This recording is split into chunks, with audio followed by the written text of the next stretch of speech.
Welcome back to today's episode. On today's podcast, to welcome on photographer Wesaam AL Badry. Wesaam AL Badry is an investigative photojournalist based in Nebraska. He studied photography at the San Francisco Art Institute before getting his MFA at the University of California, Berkeley. In this interview, I speak to Wesaam about some of his ongoing projects, documenting farm workers in the Central Valley of California, as well as covering politics. And I also speak to Wesaam about his story of coming to America. Wesaam was born in Iraq before his family had to flee to Saudi Arabia when he was 7 years old during the Gulf War, where he himself and his family lived in a refugee camp for over 4 years. So I talked to Wesaam about some of his early photos that he took living in that refugee camp and how that experience has informed his work and the stories that he documents today. Just an incredible photographer and story. I was really excited to get Wesaam on. So I hope you guys enjoy this conversation. And also have to give a big thank you to our sponsor today, PicDrop. PicDrop is a file transfer tool that was actually founded by working photographers with photographers in mind. You can easily drag and drop your photos into custom galleries and send them securely to your clients via links. And you can track everything in one spot and see who's interacting and making notes on your photos. I've been using it for 5 years now, and the thing I like about it, this kind of streamlines my workflow, and I can communicate with my clients all in one spot and track everything. And another cool thing about PicDrop is they're never going to use your photos for AI training, which a lot of these other companies are doing these days, because they are working photographers themselves and understand what it's like to have their photos stolen. So they would never do that without your permission. And with today's episode, if you use the promo code BANTER, you'll get 2 months free of the PicDrop image transfer tool. So definitely go give it a try. All you got to do is go over to picdrop.com, enter the promo code BANTER, and just let me know what you guys think. Wesaam AL Badry, excited to have you on the podcast, man. Like I said before I hit record, I was lucky enough to meet you last year when I was out visiting out in San Francisco. Our mutual friend Jake Ricker, you gave a really great talk at UC Berkeley. Big excited to have you on, man. I guess you make some really incredible work, so I'm excited to get into it. But the cool thing about your work is it's kind of like I was interested in talking about. Like, do you view yourself as like a photojournalist, an artist? Because your work kind of like, uh, how do you kind of view your work and what you do right now? I mean, I just make work. I think, photography gives you that freedom to be in any camp you want. But I think the gatekeepers always be like, you're a journalist or you're an artist. I'm both. I just make whatever I want. Like, I mean, for me, it's like documentary work or journalism, they go hand in hand. And I think we have like something to, it's based on the world, right? Like it's based on the facts, it's based on the research, it's based on the current events, it's based on like I think that's my human side of things. I believe when I'm doing the humanitarian aspect of it, and my artwork, it's my personal reflections and it's my personal stories. But and a lot of people like um I'm having major exhibitions in art galleries this year, but I think they came into terms that I go back and forth, and I think that's like a generational thing. Like you mentioned Jake Ricker earlier. He's one of the most phenomenal photographers. He's that guy I can't never be because I never understood the decisive moment. But his work fits in both camps. It's documentary and it's art. And I think that is something that people, I think, accepted more and more now. I think when I first started using Flash, even though there's the old timers, but when I was, during like 2011, 12, people didn't want to publish my shit because they were like, but things change. And I think there is a lot of young editors coming into the industry, a lot of people who are open-minded to understand. Not saying the old timers were not great, but they had a certain way. I think what it is, it's because newspapers are dying and people are going to hate me for saying that. So they had a certain look, right? And that's everything. The whole industry rotated on that. But now artists and journalists have the power to self-publish zines, platforms online, podcasts such as yours. Like it gives them this opportunity to really become what they want. Like who said art and journalism are not the same? Yeah, Yeah. that's something I was interested in talking about because, like, I mean, you studied photography, for, like photojournalism, like formally, and you went to school for it, right? Yeah. And I think I went to school for photography too, and I think the way they taught photography back then, it was like, okay, we're going to teach you the ethics of photojournalism, and then you're going to go work at a newspaper, and it was this. But how media has changed so much, like how do you view like photography and media these days? Like you're saying, there's so much more independent journalism. There's like a lot of people who don't trust like traditional, like the Oh yeah. long-standing like New York Times, Washington Post, whatever it may be. Like where do you see photography living these days, and like in terms of how do you consume media as a journalist kind of yourself? Well, I don't trust journalists. I Yeah. mean, I trust them enough. Yeah. So I gotta unpack that. Yeah. Um, so I have an undergrad in fine art photography, right? I studied under Linda Connor, and Linda one day told me, "Your shit sucks," you know, because it was pure documentaries. It was, but she comes from the fine art, right? So that I started questioning, and I think as an artist and whoever is listening, you got to be okay to open to criticism, and you got to take it, and you got to improve, right? Some people just be like get trapped into that. I don't think you should. I think you should keep moving on and improve it. When I study journalism, journalism is based on the fact. It's based on like I had a professor said, if your mama tells you I love you, you better fact check it. So I come from those two schools that thought, right? Like, but you're the person that can make that come to be. Um, I do like. I mean, like, look, if you're asking me, like journalism, I don't look working in this industry. They all have a reader base, right? And they all have to cater to their reader base. Like right now, I just pitched an amazing, phenomenal project, and it was like got the blessings of some of the best journalists.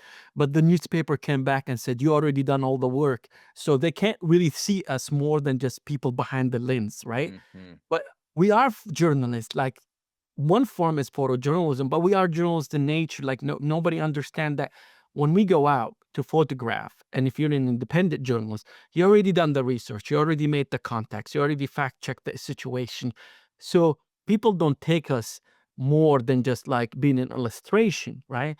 And I think that's something we need to break down because we do more than just showing up with a camera and be like taking photos. And I hope people understand that there's a lot that goes into this work. There's a lot of like, out of pocket, sleepless night, making sure everybody shows up, making sure. I think we do so much groundwork. Like for a lot of my work, like I was the person who connected the writers, who whatever magazine I was working with, to the people because we're literally like the full soldiers. Yep. Photographers are in the field. We're in the midst of it. We're always in the middle of whatever it is. Getting hit in the head with a rock, getting a glass bottle thrown at you, being tear gassed. We're in the middle of it. But I think there's something beautiful in all of this I've been seeing is that like we're uniting more and more.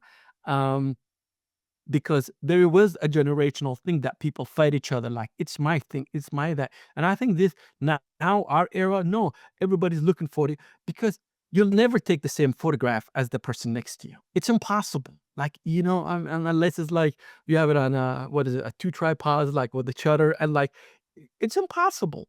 So I think like we can all photograph the same place, but we all walk out with something different.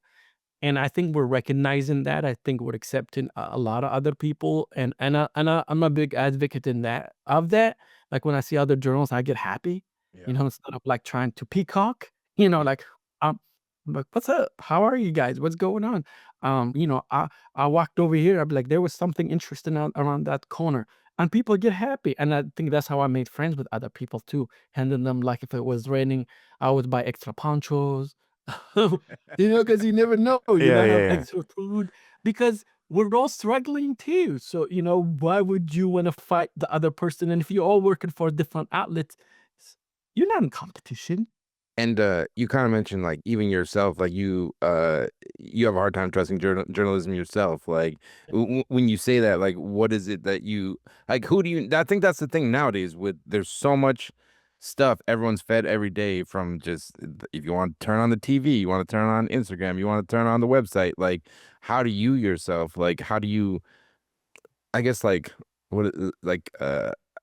as a consumer, like, how do you know what to trust and what not? And like, how do you just navigate that?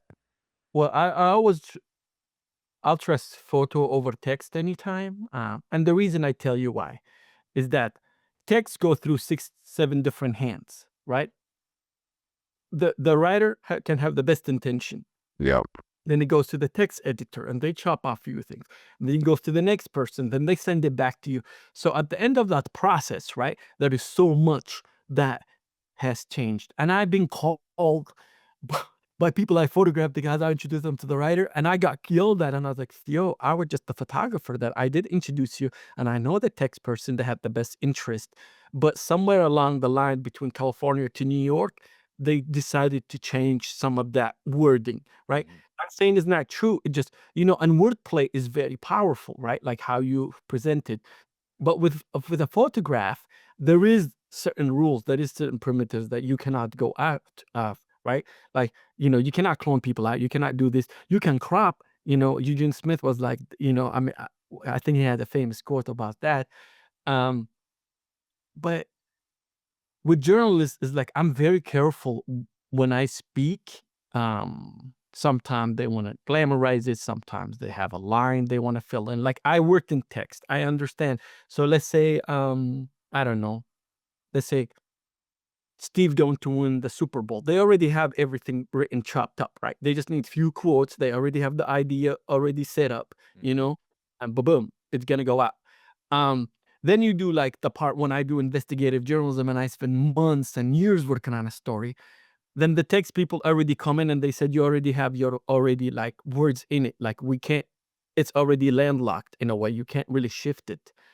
Um, so yeah, I mean, if you're asking if I trust the New York Times, I hope I don't get published with them anytime soon. I don't trust them. Yeah, they had to redact a photo just this week. It was Yeah. like a photo of, like, I think it was like there was an article about like the starvation going on in Gaza, and they had to redact the photo for like basically there's saying it was starvation, but then it was reported that it Well, was they won't say certain words. You gotta understand. yeah. Okay, now you gotta give me a go in a tantrum. I can't. Let's just say Iraq. Okay, I'm from Iraq. I Yep. came to the U.S. as a young kid. Mhm. I watched the Iraq war unfold. I think there is a book. What's the name? It's called "War is Beautiful." All the front pages, all the greatest hits of the New York Times about the Iraq war. Right? It took like sometimes you gotta understand how these papers work, right? Like because they also have to be friendly with the current administrations and whatever the current, if it was the Biden administration, they had to watch the word genocide, ethnic cleansing, starvation, you know. With the Trump administration, they have to watch the same words. So even with the Iraq war, like just look at history. It doesn't really matter what paper it is. It could be in Iraq, it could be here, whatever. A lot of time, these newspapers have long-standing relationship with the administration, and they want to continue that. Um, I don't think the New York Times is great on this coverage or is fair on this coverage. Never is, and none of them are. Yeah. Uh, except the ones who are really, really doing it, and then they're always struggling. So yeah, no, I think, um, you know, I don't hold my breath for the time to work with me or to call me. And you have to and that's okay. And I think people need to understand that. Like a lot of people dream is to work for the New York Times. I'm a shitty newspaper photographer. I don't even do captions and turn in things on time. No, me neither. I hate Yeah. the fucking captions. So I can't. I get yelled at all the time. Yeah. But at the same time, I have a different mindset. Like, when I go out into the field, right, to work, I have few basic principles, right? I don't call people subjects. I call people people. I work with people, right? I'm not a landscape photographer. If you give me a landscape, I look for a human aspect, some sign, a signifier to say there was a human here. That so my brain don't work that way. I work backward. My whole thing is like, how can I make prints? Because when you ask me about my practice, the way I operate, the way I like to show my work is that I like to get it into spaces that don't open the doors for journalist, documentary photographer, right? So when I have a museum exhibition, it's literally my documentary work. But you've got to find there is a certain aesthetics to that, spin to it, and a language that we should speak. Why can't we be on museum walls? Why can't journalists be on museums walls? Why can't journalists be on gallery walls? Why can't or documentary photographers, right? Unless we're dead, and it's somebody's collection that goes into that, that archives and stuff. So no, so my work is that I work, and my idea is to make large prints from anything I make. So I try to make the best image possible, and I work backwards from that. Um, and that's my goal. Like I don't really I'm in this stage in my career right now. I'm building my own websites, interactive website, because I went to school for that as well. I mean, I'm a multimedia journalist, with a photo like my foundation. But and I realized I just built my own website. I can, and just like self-publishing, just like people now self-publishing their books or their zines. And now it's growing like heck, and that's important because I think, we need to create that space. We need to be part of that conversation. And yeah, and I'm not like apologizing about shit I said.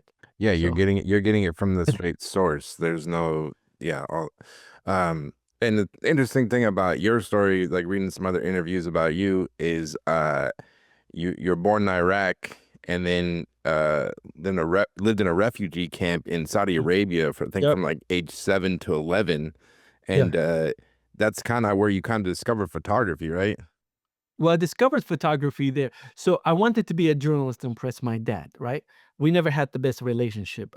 He recently passed away, but when I was a kid, I was in second grade like in the refugee camp technically, and I wanted to be a journalist so bad, and he never really showed interest, in me. I remember in the camp, I found whatever wood. I built me a little desk. I want to be a journalist, because you see them coming in those, vans.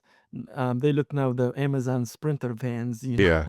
and they come in and they photograph people, and like, to me, those were my heroes. I didn't understand the weight of it, right? I didn't understand. I mean, I don't, it's a complicated. Some people say exploitation. Some people say it's not. I'm saying like it got the story out, because for us to be in Saudi Arabia, we were not considered refugees. We were considered political prisoners at that time. So that's the only way we would like we were given refuge, because it was a lot of pressure. We didn't get food for the first like long, so there is like this whole thing with no food thing. Um, and the UN and a lot of, pressure was put on them to take us in. And with that, over time, the whole camp, people were bargaining with everything else. People just everything. I had an uncle that was a painter. He got whatever tubes he can, and he just painted whatever. And I got my hand on a camera, and I photographed as much as I can. We ran out of, even when I didn't have film. So I always thank my composition over the years. It might be shitty now, but I learned at a young age, you got to make with the best. Yeah. But, so that happened. We came to the United States, and we had a lot of our images, but then building burned down. Our first stable home after fucking 11 years of just living on the edge. Then and I grew up. So I'm gonna be very frank. I didn't grow up rich. I grew up in housing. I grew up on food stamps. So so I want people to understand the reason why I do the work I do. My first introduction to America was a low income apartment building, which was like probably I would say 16 units then. But with those 16 units, I got to meet America. I was introduced to a whole different America, because rent was 288 back then. So you gotta understand there was 8 of us. Was it 8? Yes, 8, because Shannon wasn't born yet. 8 of us living in a 2-bedroom apartment with a shag carpet, brown walls, like the wood walls. Yeah.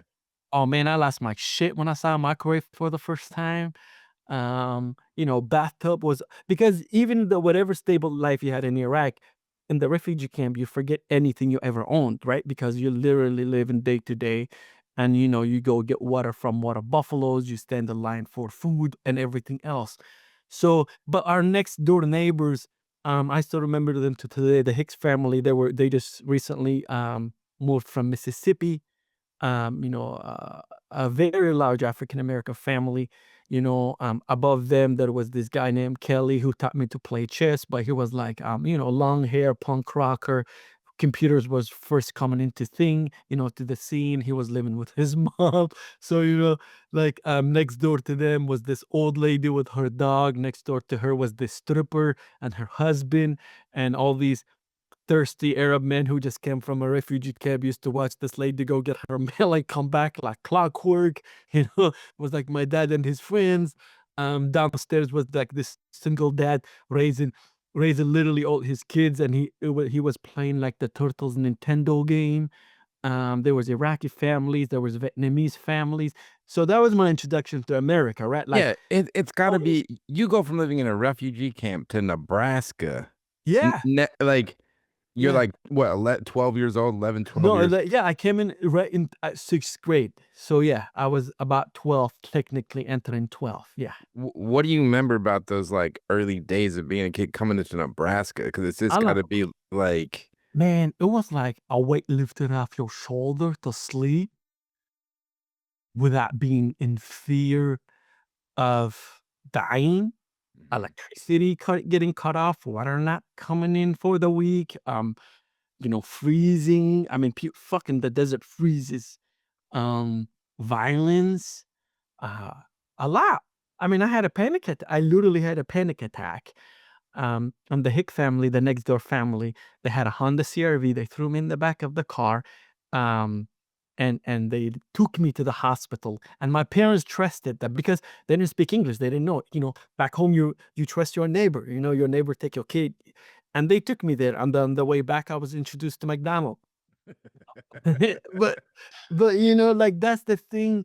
That's the work I just keep coming back in my work all the time. I lived across the street from a plastic factory, which I had asthma and like childhood asthma. Then across from it was a train track and a bypass, but none of it mattered.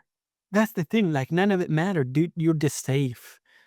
And people don't understand that the fear of war, the trauma of war. Um, we all had PTSD, the whole family, but we didn't know what it was because everybody was sleeping in that fetal position on the side with the hand. We didn't know that was PTSD till we learned later on.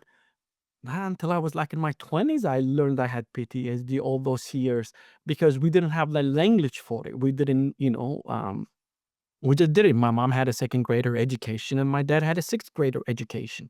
Um, my mom was like a tomboy growing up. She was the oldest daughter riding motorcycles with her brother and swimming. So she didn't want to go to school. She was like, "Psh," even though all her family ended up being educators. Yeah, she didn't want to go to school. Uh, that was her thing, But she did well in life. Like this woman is a juggernaut.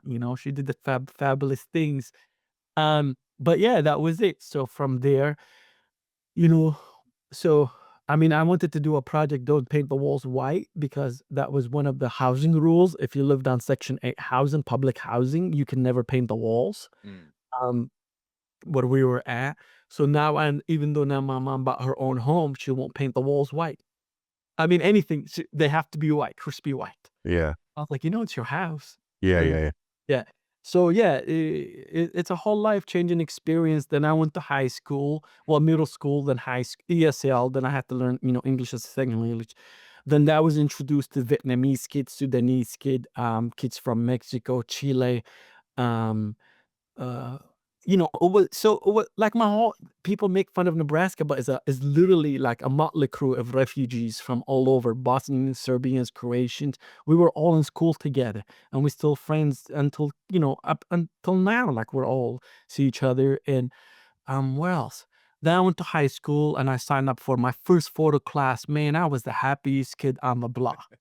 You know, I mean, I'm old now, but when Sony floppy disks camera came out, remember it was like half a megapixel or a pixel. Yeah. I showed up to class and shit.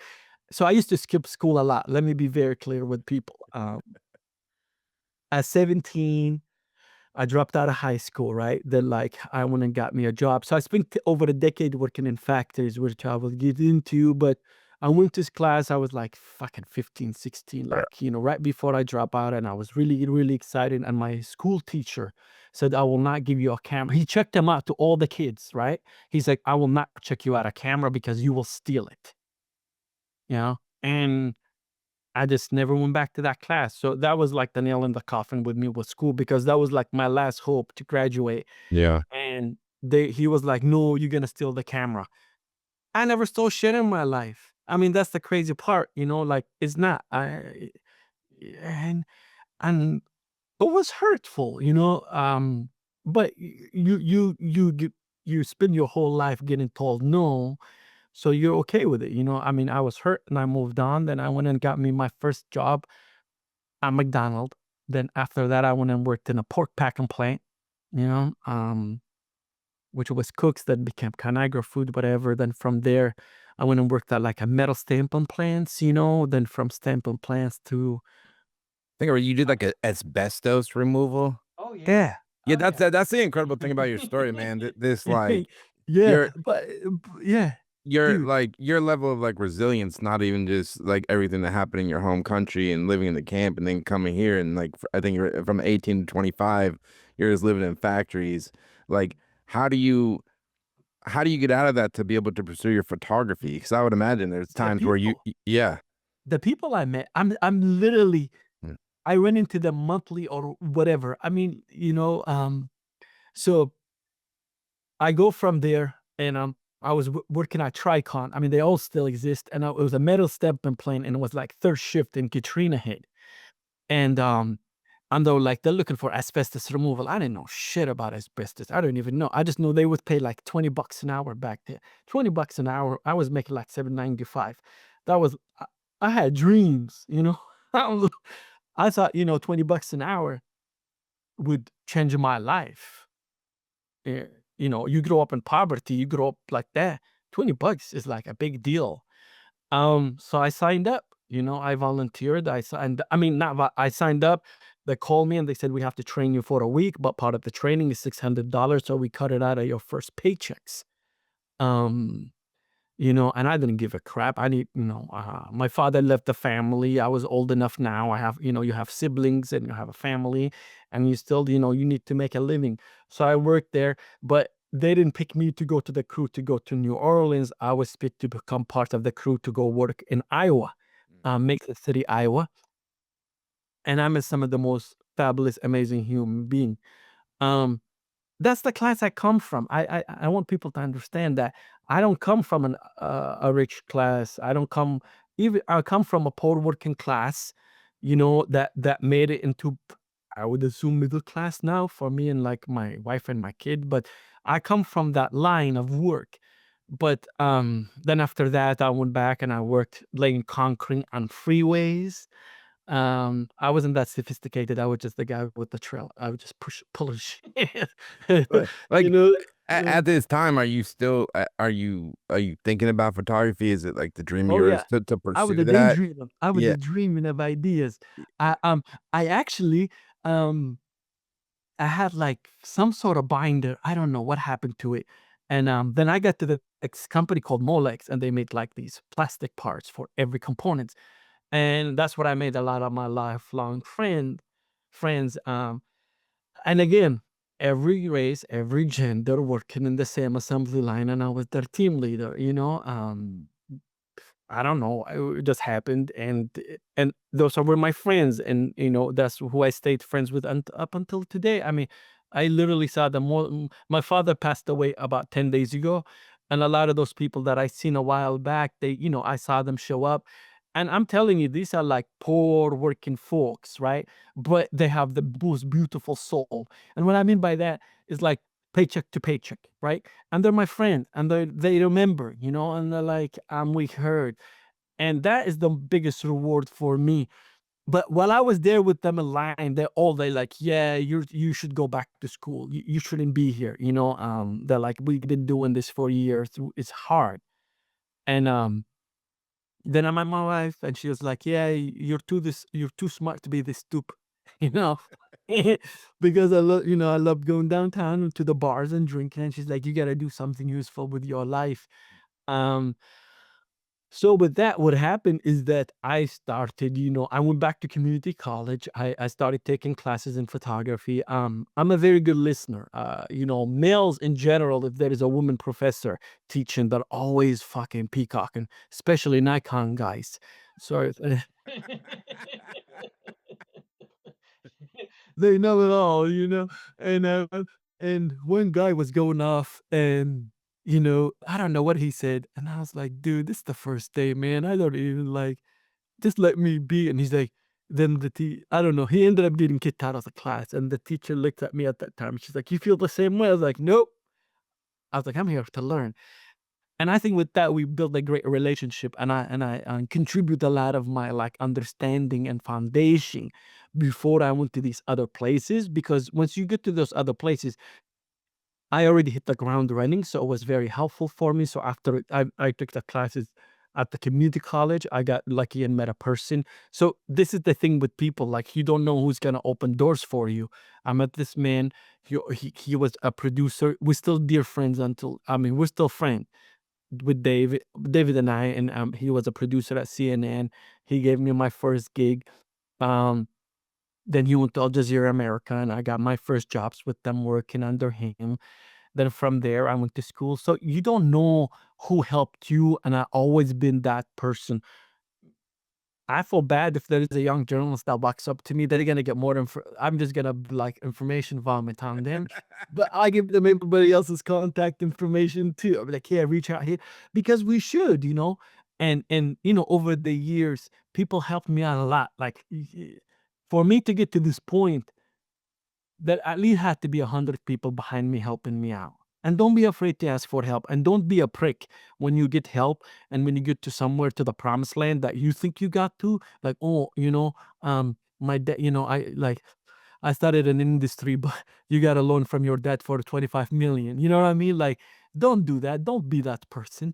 Yeah. People open doors for you, and the photo world is very small. The art world is very small, and people remember you. And be kind. Like, just be you, dude. Don't like, and if you're insecure about shit, figure that out. Don't take it out on other people. Yeah. Be open. Nope. And I want to pull up some of your early work here, your project. It smells Oh like yeah, sweet apples, which yeah. is these are like the photos you took when you were living in the In refugee the camp. refugee camp. Yep. Those. So my uncle would never hand those over. That's in his collection. Yep. Yeah. So that's how we keep our friendships together. Yeah. When I need to go, he'll be like, he got like 10, 15 thick ass albums. And he's like, nope, you can come to Detroit and look at these. So my dad is the guy in the circle. Um, yeah. And these were the people in my relatives in the refugee camp. What do you remember about like making these pictures? It was just kind of you're kind of rolling out through your camera, just I didn't know nothing. You just take pictures and hope for the best. I mean, I didn't have any formal training, but there's some are mine and some are not. So I just want to be very clear. Okay. That one with the whole family group, that was not mine, but those are my family members. Um, so I don't. Yeah, I always like, I work with my family archive a lot, and these are like the images of our people. And really, it's not like that complicated. People were there. They loved the camera. Like I want to recreate these images like now with my brothers, and my like other relative. But that was the refugee camp. This image in particular right here, this is how you see that big hole. That's how we made brick homes. Mm. You just make bricks. So at a young age, I was doing child labor for my parents. Uh, we just lay bricks all day long. So yeah, this is like a mixture of my work, my relatives' work. Because this is you right here, right? No, right there. No, I was in the background. My head is Okay. not even showing. Okay. Yeah, yeah. No, but those are like my cousins. But that one with the fist up is my little cousin. Okay. Yeah. And That, for uh, you, have you always been like comfortable just kind of sharing something like so personal like that, like those stories of like that? no, it took me a long time. Yeah. I always told other people's stories, but I'm opening up slowly because the reason it took me a very long time, because I think that was my whole comfort in my identity. Like, it's my struggle and it's my struggle alone. It's my trauma. I don't want to impose it on nobody else.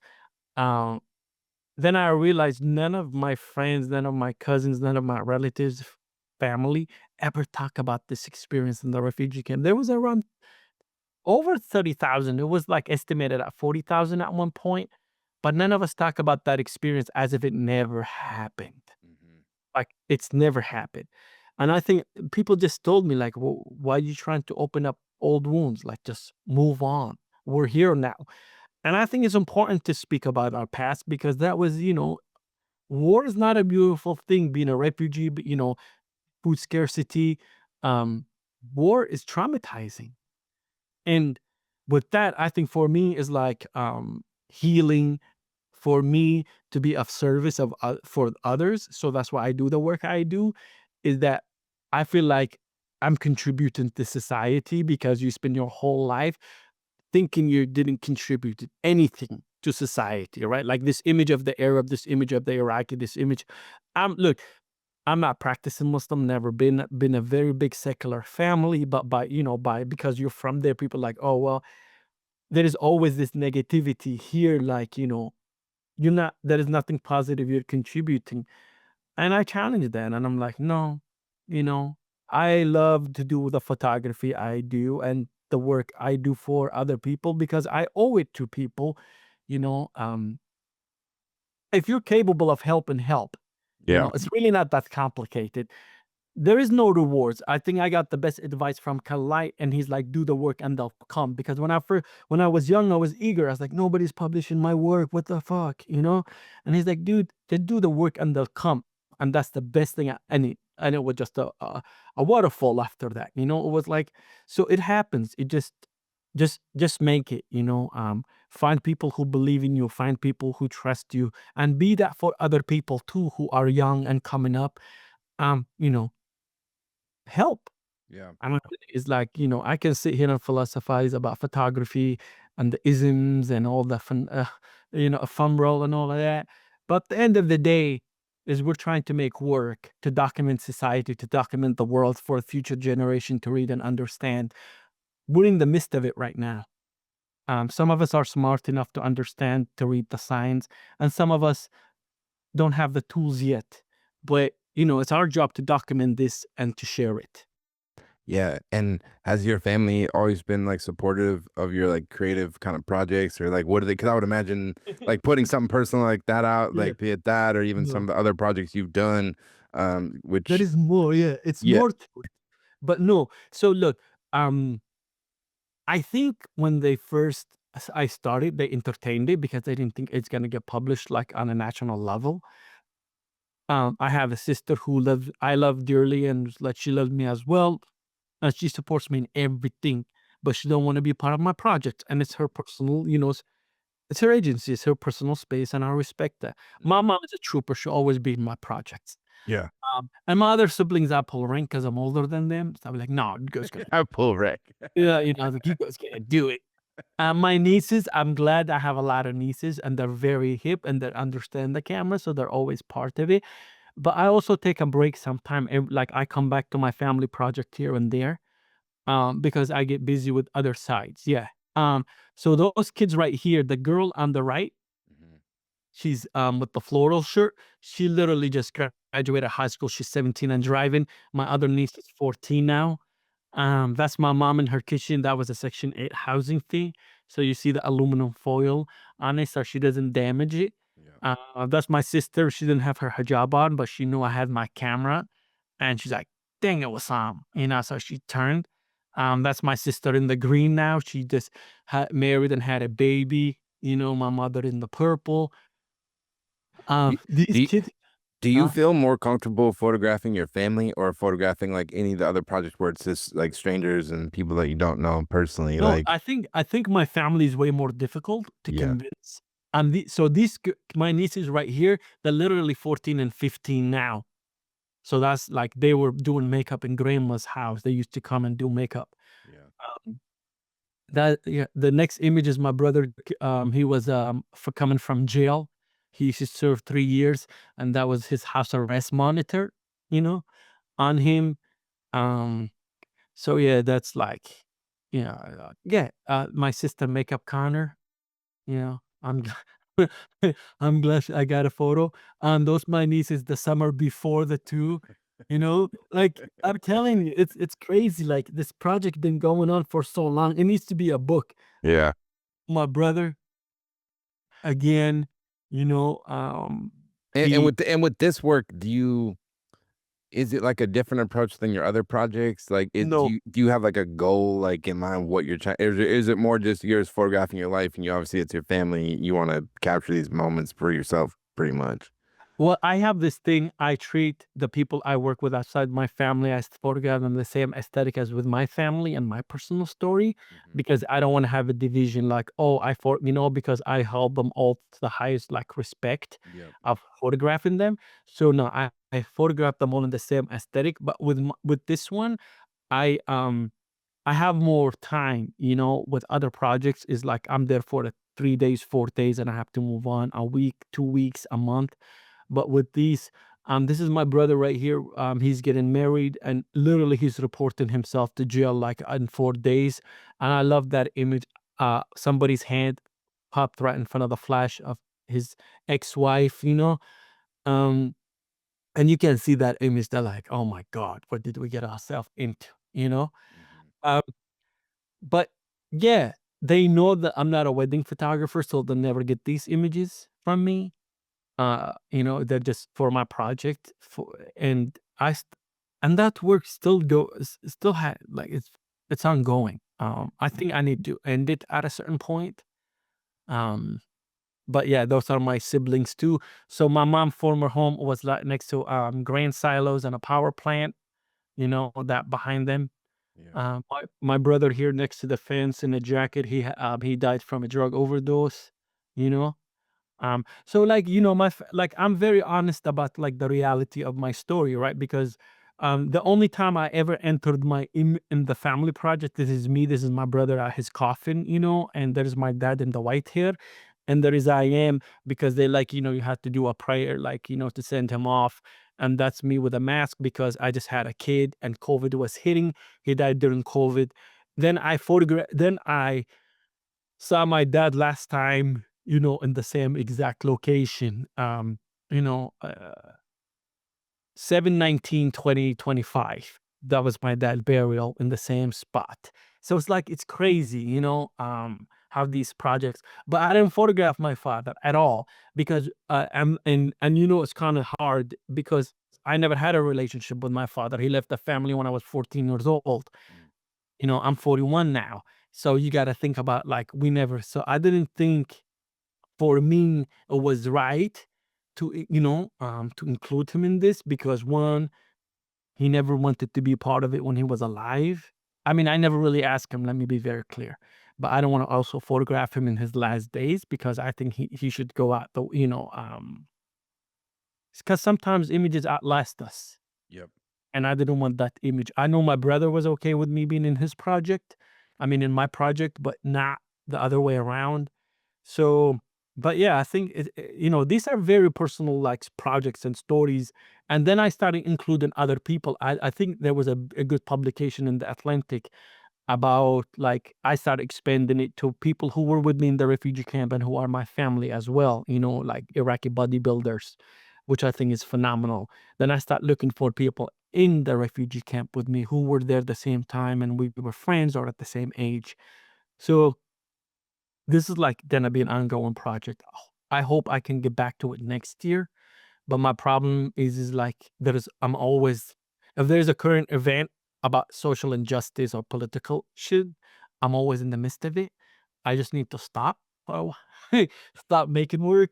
Because I'm literally before our interview, I'm building a brand new website with like 6 new projects that never been published. Yeah, you have a lot of that's the thing about you. It seems like you have a lot of projects going at once. So Yes. it's how do you like kind of have you always just kind of preferred to work that way or like how do you kind of manage it? Like Well, I have ADHD.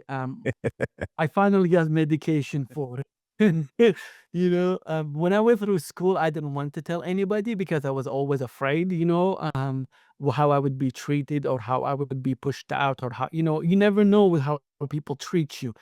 Um, and recently, I started to sit down. I'm like looking, I have a whole stack of like shitload of negatives I'm looking at, like binders about my family project.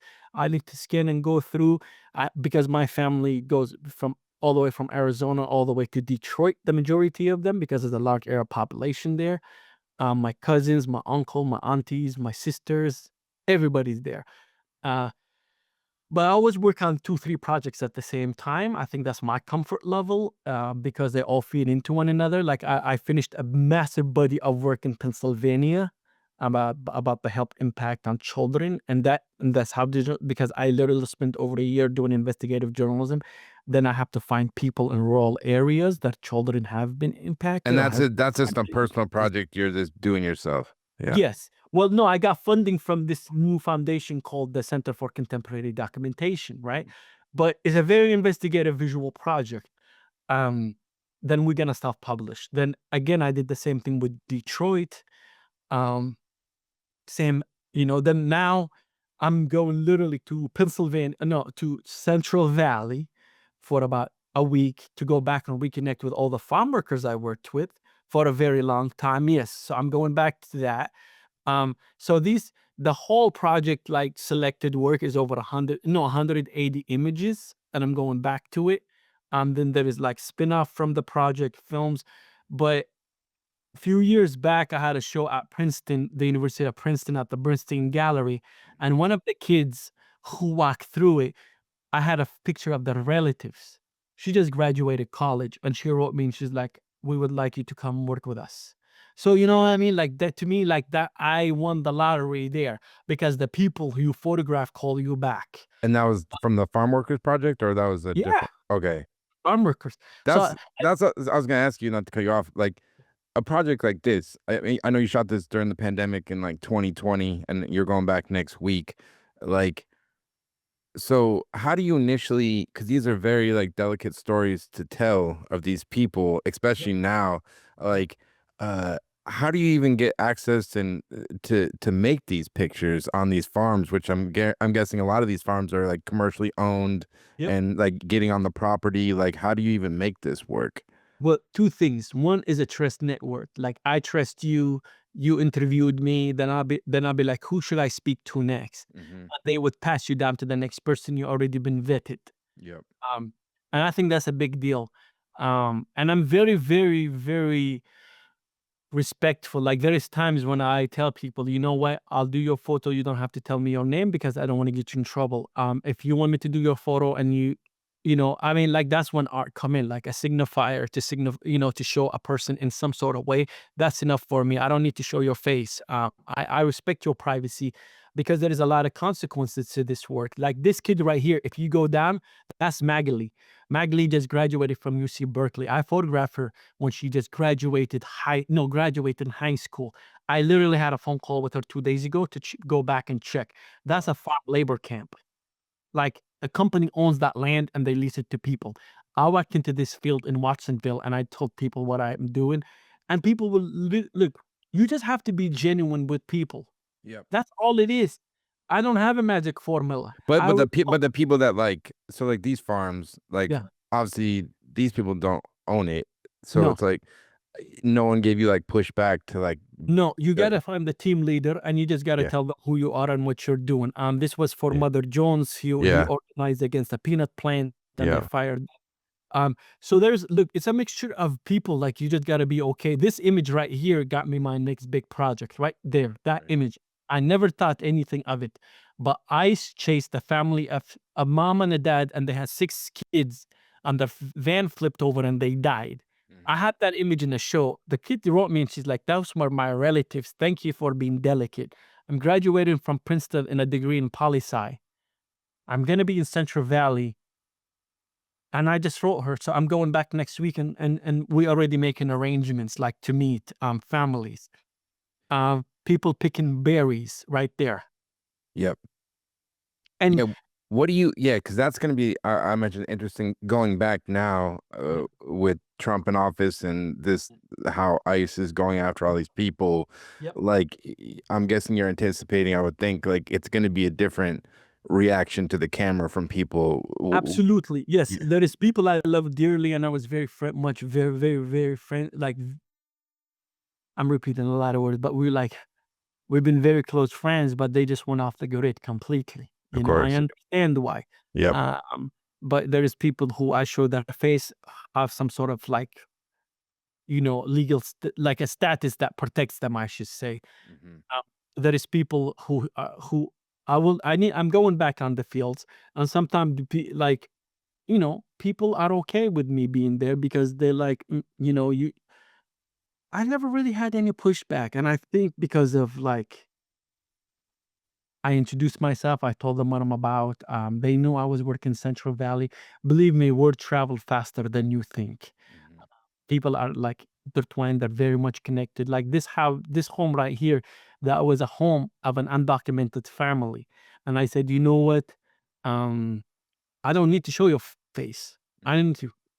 The space can speak for itself. I'm happy with it. This family here, they're very big advocates. That's their home. It was like 109 degrees that day. They had their kids playing in the pool. She had to work, even though, like, I mean, dude, the stories with farm workers is racial capitalism. There is no justice. Let me be very clear. No protection under Democrats or Republican. Yeah, And what I mean by there's that, no not, like, or like reading, there's like yeah, uh, obviously they yeah, work and no social security, no overtime pay, no, none of that. no workers rights. They're just No, no, no. taking advantage fully.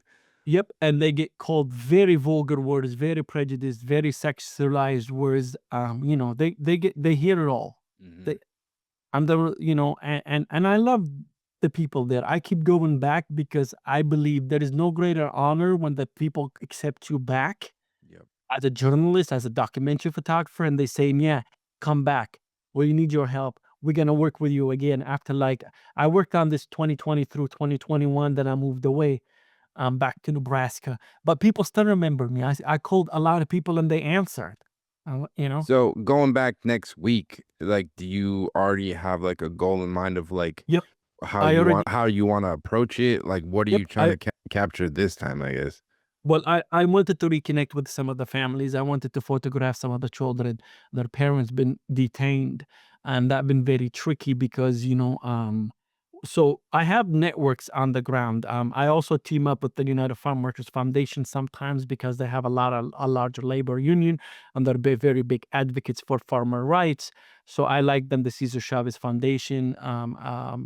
So I reach out to people. The thing is this: it's not my playground. It's not my place.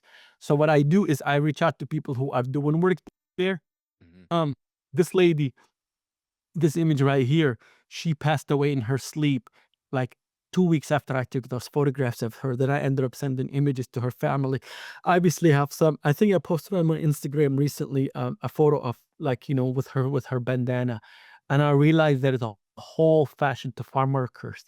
And the bandana matches the shirt or matches the belt, the shoes matches. Like, I didn't know that, but over time when I start working on these things, I learned there is a whole fashion culture that Mhm. people, need to learn and read. And like, what do you think you learn most getting to interact with these people and make these photographs? How people are exploited. Yeah. The exploitation of it is beyond. Look, let me be clear. Um, I reached out to the SF Chronicle. They were not interested. I reached out to, like, and I don't give a crap. I call it how it is. Yep. I reached out to Catch Light, because they were, and I knew them, and I donated to their campaigns and to their fundraising. I was like, hey, you guys doing this great thing, and I have this. I don't need you to pay me. Just get the word out about what's happening to farm workers. And they respond back saying, no, we only focus on our people. We're not really interested. Let me be very.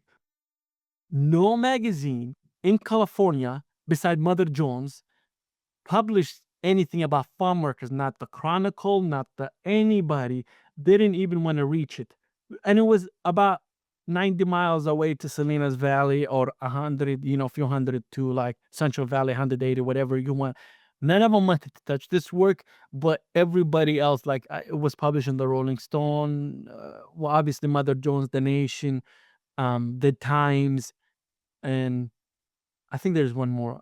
there's like 5, 6 publications about farm workers, but nobody in the Bay Area wanted to touch it. That's like crazy. They say like we don't want, we only want to showcase our people. Like these, they are your people. They're a part of the community, which is But just not to them. That's the thing, right? that's Because like insanity. Like yep, it's like they live here. They're part of the community. They e- every time you go to the grocery store to buy fucking food, how do you think it got there? Like yeah. it's just No, insane. they just wanted their avocado toast shit, you know? Yeah. They literally, I mean, I still have the email, you know, I mean, there's something about emails, it's the archives, you know? They're like, no, we're only dedicated to our people we work with. I was like, but you guys have no problem, Tony, taking like work from me for your campaigns. But I'm not asking you to pay me. I'm just asking you to say what's happening to farm workers. I mean, that is what you're about because the big slogan was solution-oriented journalism. But boom. Mhm. And they're like, no. So I never really wanted to ever speak with them again because you're like, then it's all like, you know, smoke and kind of mirror, right? Like it's all about like, oh, look at us. And not them. There's a lot of people I dealt with about farm workers, they don't want to touch it because they're benefiting from it. Like racial capitalism, both political parties are benefiting from this exploitation. Let me be clear. I have video footage of 1 to 2 miles long of farm workers picking up food from food banks. Majority of farm workers get their food from a food bank. A bag of tangerines, when you go to the store, they're like $6, let's say $3.99. It costs for a bag of 50 pounds is about $2.30, right? For the farm workers to pick. So they fill a crate of 500 pounds sometimes for, they say like depending on the fruit for $50. So they make $100 a day. That same crate pulls in like maybe $3,000 to $4,000. Mhm. They go to the same grocery store down the street. They can't afford it. Yeah. So they rely on food banks. I met people with clean Social Security. I think when Reagan gave, gave amnesty. But guess what? There is a caveat to that amnesty. That old man with copper tunnels with his fingers like twisted, he can never collect Social Security. He's 78 years old picking. Yeah. So no, I think that's the thing. Like, why haven't been there and not cry about farm workers? Why am I only getting like the love from kids of farm workers who are in institutions now? Or people outside. Like the only people who ever collected this work is the Young Museum, the Museum of San Francisco, you know, collected farm workers' work. And there was an initiative for them to collect Nebraska, California workers while I was there. But overall, nobody's speaking about farm workers. Look at California publications right now. Look at, what they'll do is they don't want to rattle funders. Do you understand? So Yep. you just gotta look at these foundation and who's funding, and I think there's something a lot. But yeah, so I don't know. I just do the work I believe in. I do the work that I think I owe it to farm workers. And because they gave me so much trust and so much of their time and fed me in their homes and let me into their homes and shared their stories. And there is no greater honor more than that. Same thing in Appalachia, like what's an Iraqi dude doing in Appalachia, you know? But some of the best people in the world, drinking moonshine and you guys having political conversations and we're both on the different side of the spectrum. But Yeah. people can have conversations.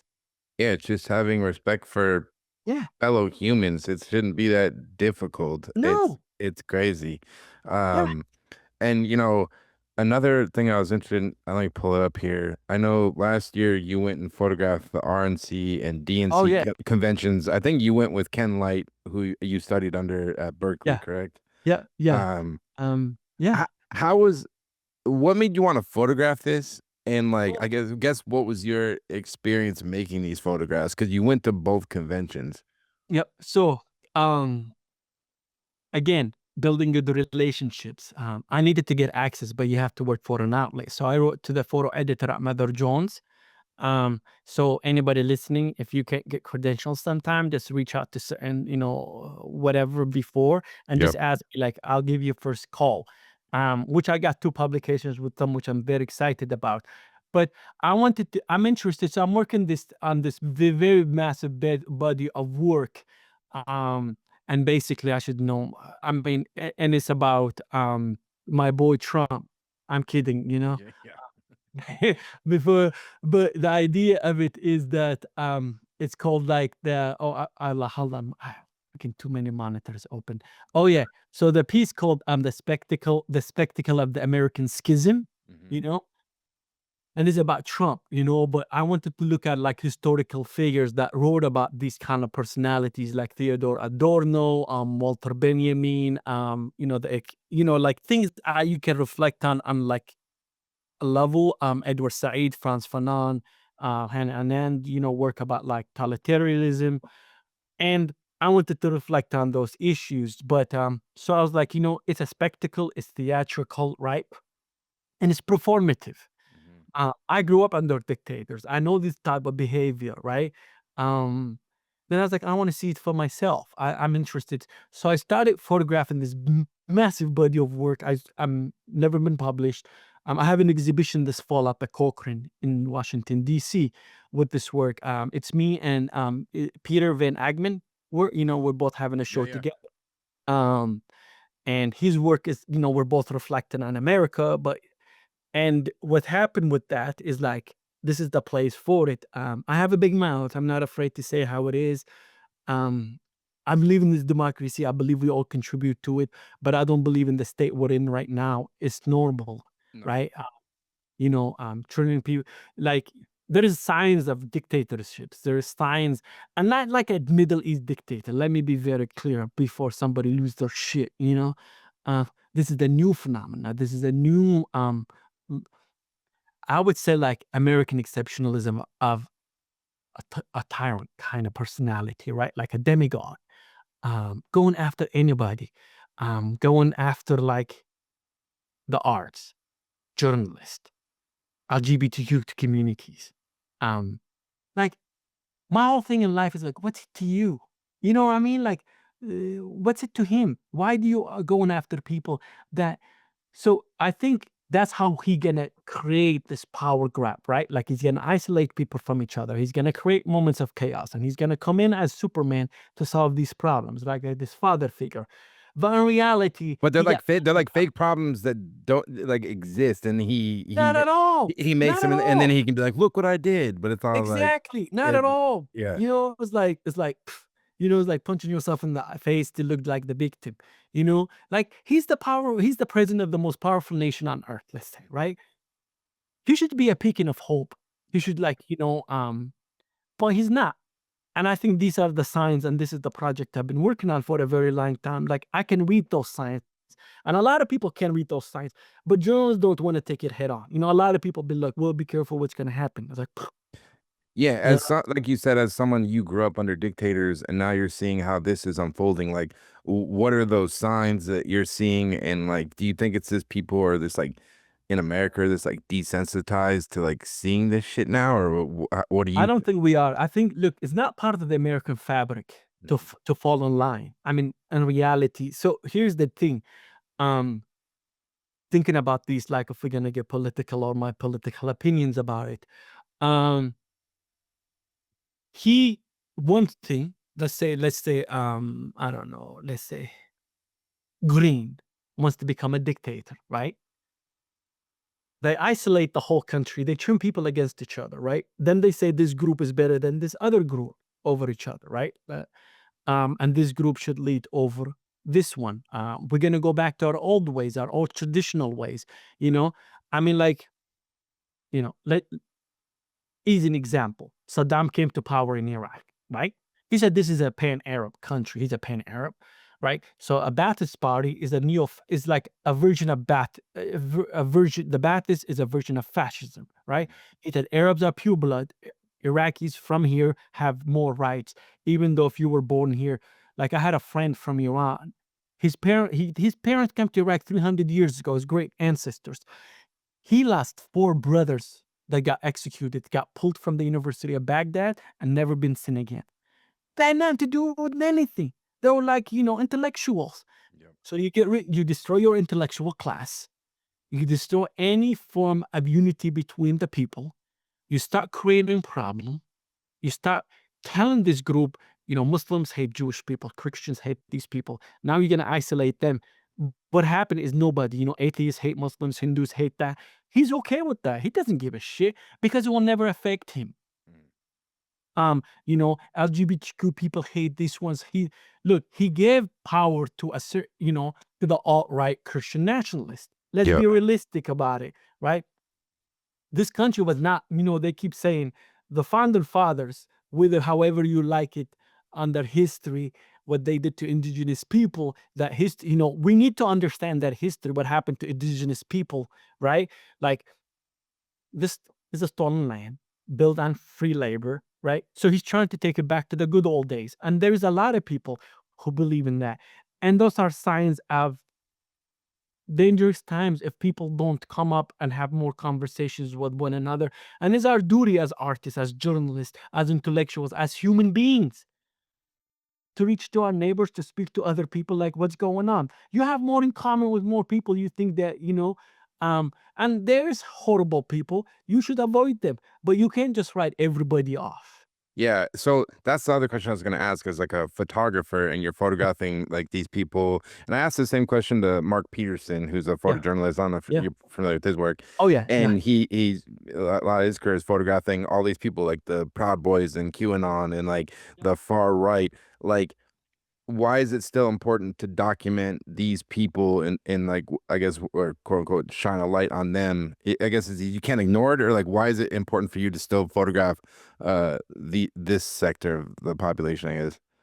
Well, it's important because the future have to study us. Yep. Look, it's like I'm sitting here talking about Theodore Adorno or like Benjamin or Franz Fanon with colonialism. They had to write that for us to study, to understand we have a basic foundation where to start from, right? We have to document this. It's an obligation. Like, if you're capable of doing it, because the future need to understand why are we at this moment, what went wrong, and how can they amend it. Like, to amend the past is one thing, but to have a better future. So for me, it's very important to document it. But I'm looking at, like, I don't focus on one topic. Like, I'm interested, like if I go from like very, very environmental, like social justice projects between Detroit, Pennsylvania, farm workers, to very heavy political things, because you got to understand they're all rooted with policies with a strike of a pen from DC that changes these people's lives. Yep. And it's all about greed. It's all greed. Yep. It's all power. Everybody that I see, like, oh God is on my side. I was like, well, shit. Like,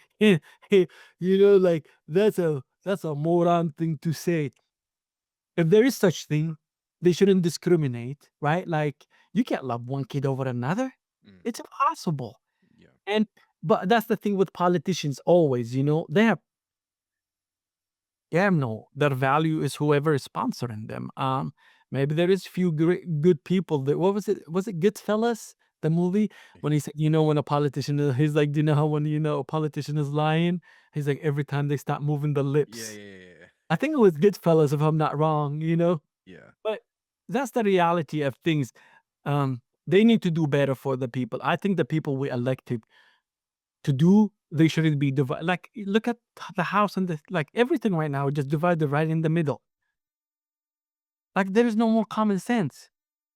There's like no, it's like, oh, nobody think for themselves anymore. It's like two football teams, and that's all it is. Really, they don't think of nobody else, nothing more, nothing less. They just, So interest. when you were there making those pictures, like the RNC, like did Yeah. you talk to a lot of people there and like interact Oh yeah, with them? And was it like, what did you take away from like that experience? good people. They know I don't lie to nobody because I had a big old pass that says Mother Jones. So they're always like, oh, he's a liberal. He's a Yeah. liberal. And I said, yeah, I am. Okay. I don't give a shit. Here's the woke journalist. That's what they say, No, I'm an independent person. As Yeah, a yeah. journalist, you always have to be that. But I don't care. Like, what Yeah. am I gonna lie to you about? Yeah. I'm not. I know there was a group of people I photographed a lot, and they were from Nebraska, and they're like the ultra Trump group. They were right in the front of him on stage. Um, And I was like, I'm from Nebraska too. And the guy came to shake my hand and he's like, almost one governor. Did you vote for me? And I was like, absolutely not. Yeah. Straight up. I was like, no, I don't Yeah. agree with you. What'd he say? But at the end of it, then Yeah. come to my farm. He's like a very well off cattle rancher. But at the end of it, they were kicking everybody off the floor when Trump was coming out. You know, they were like, they needed the Nebraskans got me the best spot because I'm from the same state. They're like, no, the Secret Service, like, you gotta clear the floor. They're like, no, no, no, he's from Nebraska. He's one of us. Yeah. Right. So you gotta understand sometimes it's like, I'm not gonna let Trump or Biden or whoever define me as a human being. Exactly. I think that's the problem. It's like, hell no. Trump gonna define me as a person? That's not Boy, real. Yeah, I've been thinking about that a lot lately because it will spin if you just let it. It'll let you spin out of control and become like I'm not gonna become like some hateful person just because like I disagree with you or whatever. It's especially with this. The thing you realize like the way people interact online is generally not how people interact in real life. not at So all. all that shit of this like fighting, it's not like people don't act like that in real life for the most of the part. It's No, people don't. They're not interested. Human beings are way better than that. I mean, so many conservatives or so many Trumpers, and I have long I mean, I'm a journalist. That's my job yeah, to understand. And they're like, he's good on that, and he's good on that, and I was like, not really. I mean, yeah, he got the facts, he's the data, you know. How- but they don't know because what happened is he sold them. You know, he sold them something, and I think a lot of people are waking up and realizing, like, when 17 million people lose their Medicaid after like around the midterm after the midterm, mm-hmm. they need to answer to that. Yeah, I really they'll find out quick. you Um, and a couple of questions. I'll let you go. uh, I guess like everything you lived through in your life, and now everything that's going on now. Like, do you still have hope for the future, or like, or are we? Yeah, you have to. yeah, I was working on a reservation once, and an indigenous reservation, and an old man said to me, as no, because we were, smoking cigarettes. So I smoke a lot of cigarettes. When I meet people, it's a cultural thing, yeah, in my culture and other cultures, if you're out there, I don't smoke in real life. yeah, yeah, But sometimes, you don't want to be the only one without a pack and like bombing. yeah, Uh, And we were talking, and he's like, and I was like, why you're doing it? I was just curious. And he's like, well, this land doesn't belong to me, it belongs to the future generation. You know, then that, and I, as a parent, as an uncle, as a friend, as a cousin, we owe it to the future. You can't just give up. no, I think like it's a cowardly thing to give up. Like, you know what I mean? Not to have hope. Hope is a powerful thing. mhm, Like, I mean, I held on to hope. People in Gaza are holding on to hope. People in Ukraine are holding on to hope. Like the oppressed biggest currency, biggest motivator driver is hope. mhm, You can't take that away from them. So no, I think that we have a bright future. Regardless how shitty it will get, then it's on us. You can listen, every revolutionary, everybody who, we talk about the French Revolution, the Algerian Revolution, whatever revolution, people had hope, right? And I'm not saying by violence. I'm saying there is intellectual revolution, that is art revolution, that is journalism. You can't just surrender and be like, well, you gotta keep going. yeah, I'm just gonna like myself. Yep. You know? No, I don't think so because I have a lot of work. I don't think I do enough work. I mean, I don't think I do enough. I think I'm always not doing enough. So that's why I'm always like hard on myself. I was like, I need to produce, I need to make more. Because I think there is so much and it keeps me going. It makes me happy. Yeah. And yeah, man, I really appreciate you taking the time to do this Oh, and absolutely, dude. all the work you're doing, man. I can't thank you enough.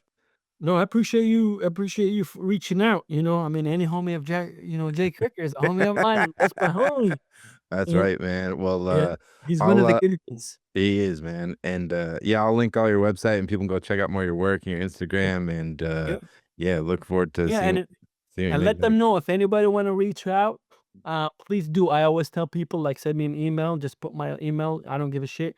But don't give me don't send me no crazy shit.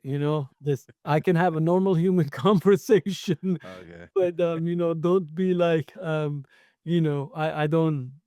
If you have a photography question, please ask. If you, I can't tell you what to think politically. I tell you to do the right thing. What? Just do the right thing. Yep. Uh, all right, homie. Well, I Right. appreciate you taking the time. Thank you so much. Perfect. And I appreciate you, man. So there you have it. That was the Wesaam Al Badry interview. Just want to thank Wesaam so much for taking the time to come on the podcast. Really appreciated the conversation and all the important work he's doing with his photography. If you want to check out more of Wesaam's work, I'm going to put the link in the show notes of this episode to his website and social media. I definitely urge you to go give him a follow on Instagram and check out his website. He's doing incredible work and this really, really amazing photographer. And also, as I mentioned at the beginning of the podcast, with today's episode, if you use the promo code BANTER, you'll get 2 months free of the PicDrop image transfer tool. All you got to do is go over to picdrop.com, enter the promo code BANTER, and you'll get 2 months free. As always, thanks so much for listening, and take care.